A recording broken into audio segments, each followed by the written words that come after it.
Good afternoon. I'm Catherine Dodd, and I'm very proud to be the chair of the National Committee to Preserve Social Security and Medicare. I'm also a member of the board of the National Committee Foundation. I'd like to start by recognizing someone who spoke this morning but wasn't recognized, and that's our President and Chief Executive Officer, Max Richmond, who is tireless in his efforts, and I have every confidence that we will continue to be successful because of him. I want to also thank again Drake University and the Harkin Institute and the McCourt School of Public Health here at Georgetown University. I'm delighted to be kicking off a robust program this afternoon, which includes a discussion of the importance of health care to our retirement security, because this subject in particular is near and dear to my heart. I'm a nurse by background, and for over 2 decades I've been devoted to public policy and administration in the area of health and human services, including serving as regional director for Region 9 under Secretary Shalala. Currently, I'm responsible for negotiating and administering health benefits for over 113,000 people and employees and retirees in the San Francisco Bay Area.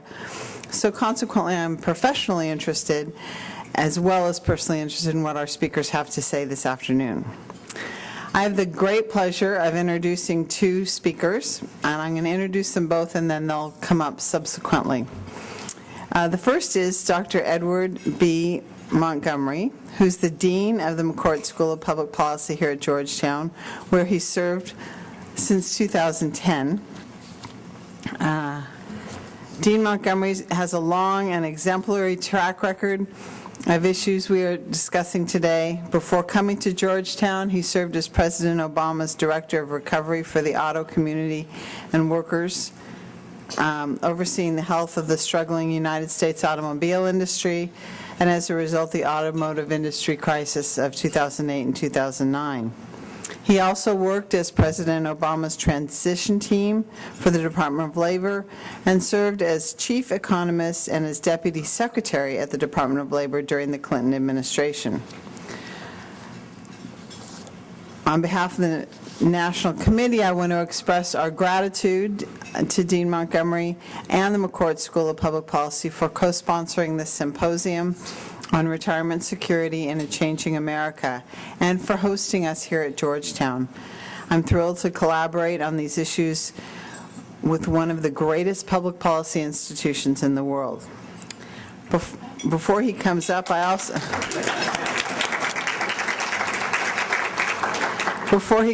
also want to introduce Representative Lynn Woolsey. I'm pleased that my sister Californian and former Congresswoman Lynn Woolsey has joined us here today. She represented the 6th Congressional District, which is right next to San Francisco, so she and I have been sisters for a long time. And she was in that seat for 20 years, where she was a champion for women and working families. She was dubbed the first former welfare mom in Congress, having spent several years as a single mother receiving public assistance to help make ends meet when she raised her children. Lynn Woolsey turned her personal experience into a fierce devotion to working families and was a true champion, and is still a true champion for education, pay equity, and other practical investments to fight poverty and elevate human potential. So thank you in advance, Lynn, and I'll turn the microphone over to the Dean. Thank you.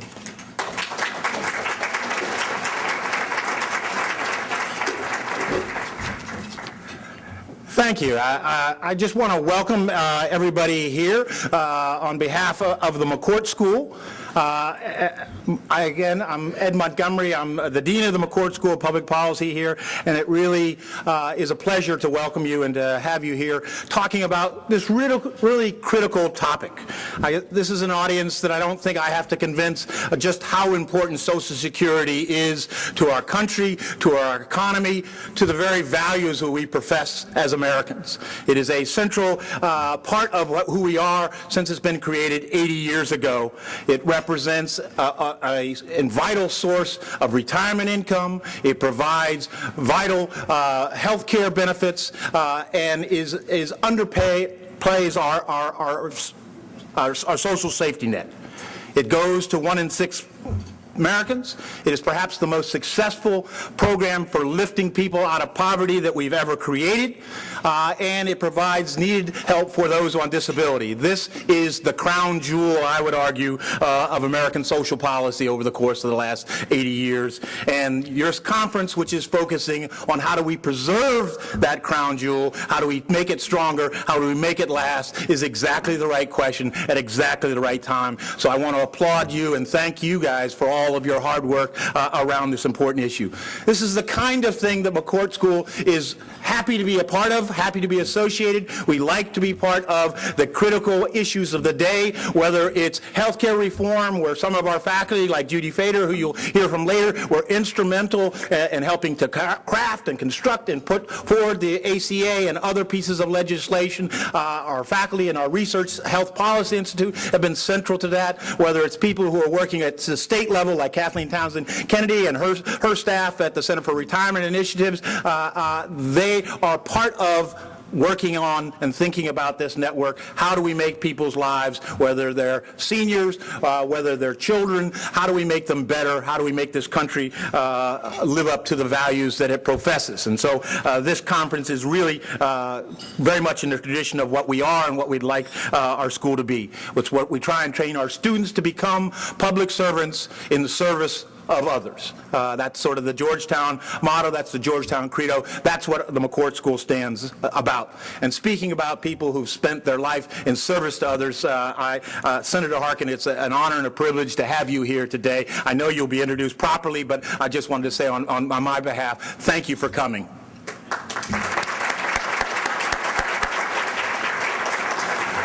And I know you've brought some students from the Harkin Institute at Drake University, and so I want to welcome them as well, and your executive director for the Harkin Institute to come here and be part of building and talking about this issue. And I really want to thank the National Committee to Preserve Social Security and Medicare for planning this wonderful event, for getting you all here, for getting a first-rate set of speakers to address you. And Ellen Morgenstern and her team have worked tirelessly on this effort, and I guess I want to commend them and thank them both for putting on the conference, but more importantly, what they do to make retirement security safe for the millions of people who rely on it every day as their means of getting through. So let me step aside, turn it over to the people who are the real experts that you came here. You've got an exciting lineup, but again, it's an important challenge. Thank you very much for taking your time to address it. Thank you.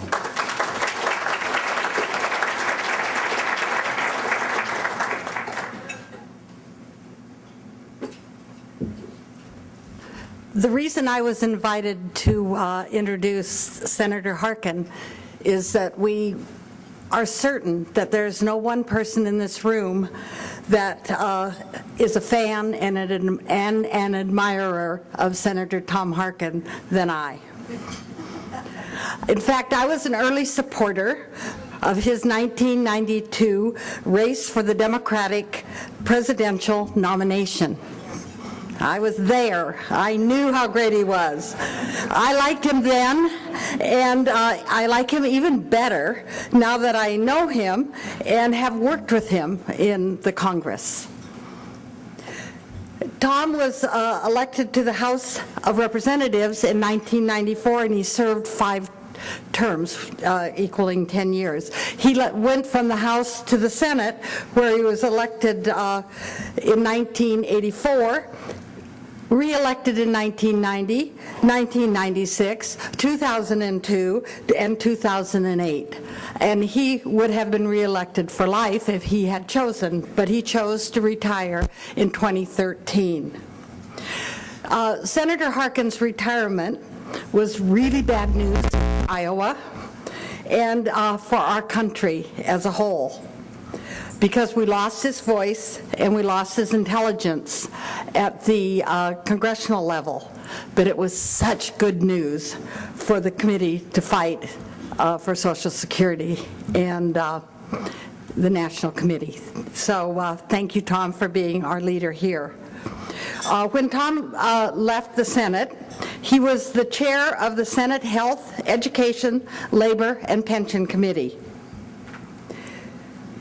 And because working his way up to that level, and everything that he has done in his past and what he was doing as the chair, Senator Tom Harkin has proven that on a social and policy level regarding legislation, he is the #1 leader in this country of ours, I believe. He is fearless, he has common sense, and he has conviction, and that is something that is so important in our leadership, not only for our Congress, for our nation, and also for this committee.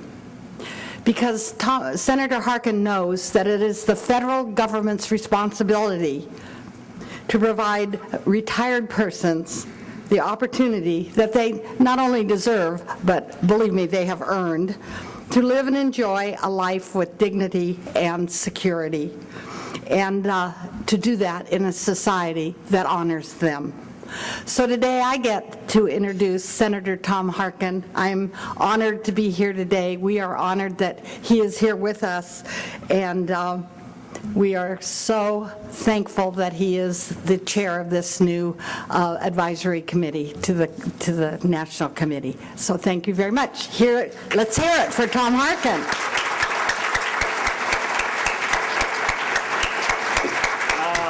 I told you only 60 seconds. I thought.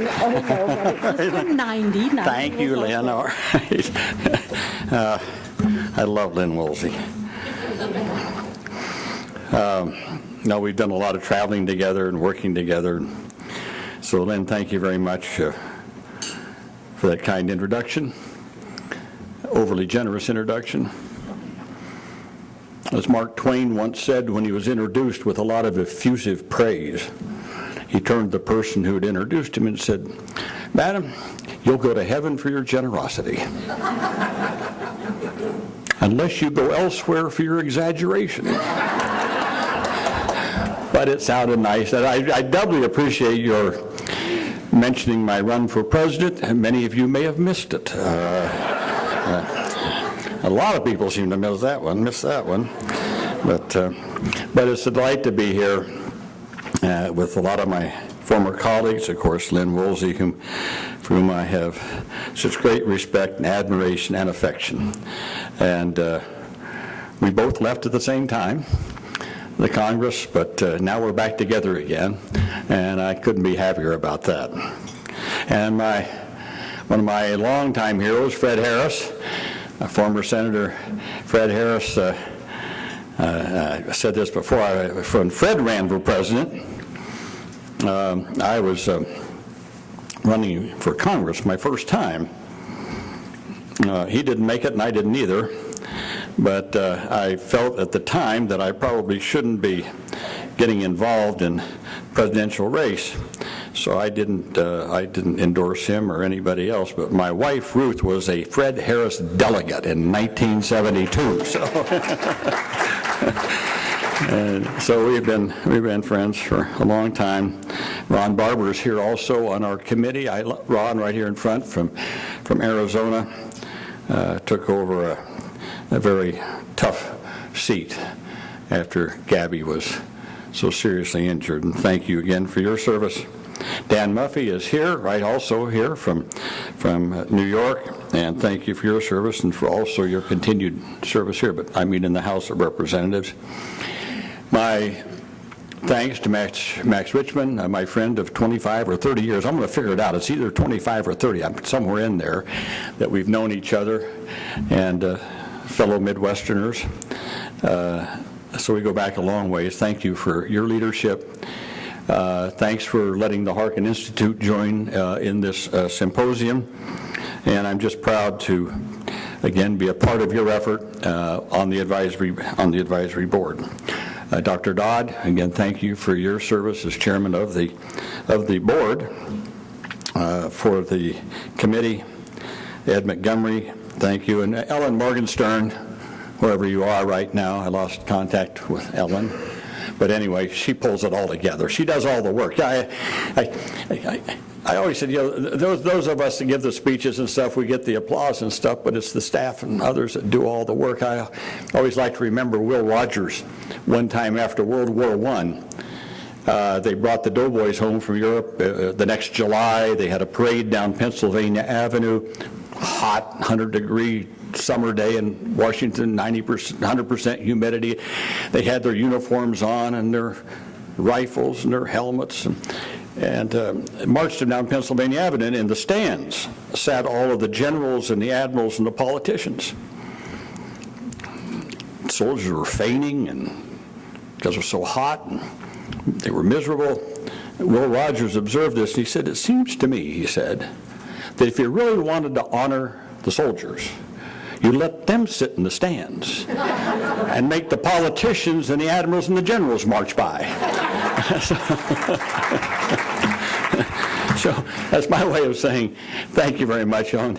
You should be on the rostrum and not me getting the applause. So I thank you for that. Well, let me start.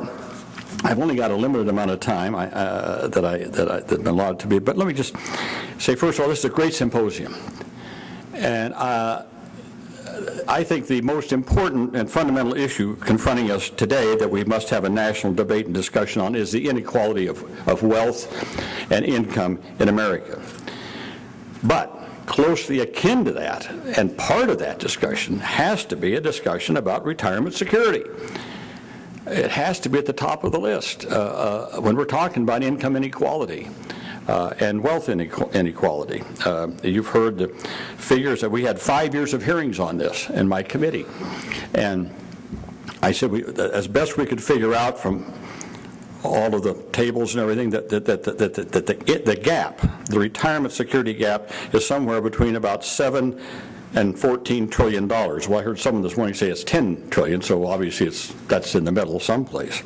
That's I don't care what you say, that's a lot of money. And I call it the most underreported crisis facing America today. It's just not reported, it's not talked about, it's not discussed, it's not debated. And so we have to really engender that, and that's what I hope the committee, starting now with this symposium and others, will fill in that one part, at least, of this income inequality, and that's what's happening in terms of retirement security and, in essence, Social Security. Let me, though, however, start with an immediate problem, and then I'll shift to the longer-term problem. There's an immediate problem facing us right now, and it has to do with disability insurance, Social Security Disability Insurance, SSDI. As you all know, that if we do nothing, next year the Disability Insurance Fund will actually be at zero. I think it's sometime in 2016. There'll be a shortfall. Well, the problem is we've known this. This is not something new. We have known this since 1995. And 11 times in the past, we have shifted money from one pot in Social Security to DI, sometimes back and forth. We shift that money around. There have been proposals to combine those under one total thing rather than old ages and survivors you have, and DI, OSDI, you just have one pot. Well, I don't know if I have a case one way or the other for that, fine. But the fact remains that we have enough money to fill that in. But what bothers me more than anything is the misinformation and outright falsifications that's going out about disability. And I will tell you, I was shocked. I was at the White House about, it's just been about a year and a half ago. The President had us down, Democrats, for some deal, and he was talking there, and he went on about this and that and different issues. And you know how sometimes you're kind of, I shouldn't say this, paying attention, sometimes you're not. And I'm kind of reading something there, I don't know what I was reading. And all of a sudden, boy, I heard these words about Social Security disability. And the President said something, and I wrote it down. He said, we just have to confront the fact that there's a lot of people getting Social Security disability shouldn't be getting it, that it's too easy, and that it's taking the place of welfare. I couldn't believe it. I said, where did this come from? So I went back to my staff. I said, why would he say something like that? And then they informed me that there had been this 60-minute program, which I missed, about some lawyers and judges in cahoots in Kentucky and West Virginia or something like that, bilking the system and putting people on and stuff about that. And then Tom Coburn, Senator Coburn from, Fred, Oklahoma, took this on and just started going after it. And he made the statement once, he said, 50% of the people that are getting Social Security disability are either anxious or they have sore backs. Jeez. So I thought, well, I've got two fronts to fight here, my own and the Coburn front. And so began a process of trying to inform people about Social Security disability. So I started having hearings on that to point out that Social Security disability is not something that you just get. It went up, and I actually talked to the president about this. During the period of high unemployment, when unemployment, they said, well, more and more people got on disability. That just shows you that they were using that as a means of not going to work. And I said, wait a second, no. You still have to jump through all the hoops. 40% of people, only 40% of the people who apply for Social Security disability are approved. And actually about 37%, but 40% are approved. And I said, you have to, the things that you have to go through on disability for Social Security are stricter than disability payments under the Veterans Administration or under the Federal Civil Service Administration. It's tough. It is the toughest to go through to get approved for disability payments. I said the reason that a lot of people, I said, look at it from a different perspective. You got high unemployment, and a lot of people are applying for disability, and some of them obviously get approved. What does that prove? To me, looking at it through my lens, what it proves is there's a lot of people out there working who are disabled. But they make more money and they feel better about themselves if they're working than if they're not. And so they work. But when unemployment goes up, they don't have any prospect for a job. The only thing they can do is legitimately apply for the disability for which they were qualified for when they were working. So that's the way to kind of look at it. Well, this came as a shock. And then I had to talk to my own caucus about it. I heard all this stuff, well, you know, they get disabled and they just loaf around. They don't have to do anything, and you can't earn any money. And I said, wait a second, that's not true. The average disability payment is around $1,100 a month right now. $1,100 a month. Well, that's $12,000 a year. You can make up to $1,090 a month. I think, yeah, it's interesting. It's separate. If you're non-blind, it's $1,090, but if you're blind, it's $1,200. Someone check on that for me, but something around that. So you can work and make up to $1,090 a month as an individual and still get Social Security disability payments. Well, they had never heard of that. I said, well, you got to read up on this stuff. You know? So it just, and then so we're back to the situation where we're facing 11 million workers with severe disabilities. Carolyn Colvin, acting Social Security Commissioner, just in February this year said that 19%, that 11 million workers with severe disabilities would suffer a 19% benefit cut next year if we don't do something. And she said it would actually be, for many of them, a death sentence. A death sentence. So again, we can't allow that to happen. I know the committee will be working on this and others, but we need you all out there talking about what we've done in the past. It takes just a minor shift of money, which we have, to shore up the disability insurance program, and we've got to keep tamping down these falsifications for what people can qualify for that. I had to point out to people that to qualify, you have to suffer from a severe, medically determinable physical or mental impairment that has been on for at least 5 months and expected to last for 12 months or result in death. And I pointed out to the caucus that though for those over age 55, 1 in 5 men and 1 in 7 women die within 5 years of applying for disability payments. So again, they call it a crisis. It's an artificial crisis, but I wanted to bring it to your attention. It hasn't been spoken about, but it's coming up next year. And we just have to marshal our forces to make sure that they don't cut. That's what they want to do. They want to cut disability payments. They want to cut the $1,090 a month down. They want to make it harder than it is already to qualify for disability payments. So I just want to talk about this immediate problem and hope that we can join forces in fighting against that. Now the longer term problem, and that is basically what Jacob Hacker said in his book a few years ago, The Great Risk Shift. I don't know if any of you have read it. If you haven't, I commend it to you. It came out about 10 years ago. When he pointed out that we have shifted risk in this country from large institutions and large employers down to the individual. So the individual now bears more and more of the risk rather than spreading it out and sharing it. And that's why when we started shifting to defined contribution plans rather than defined benefit, the risk now goes to the individual rather than to a broader pool of people, or as in Social Security, the general populace as a whole shares in any risks there.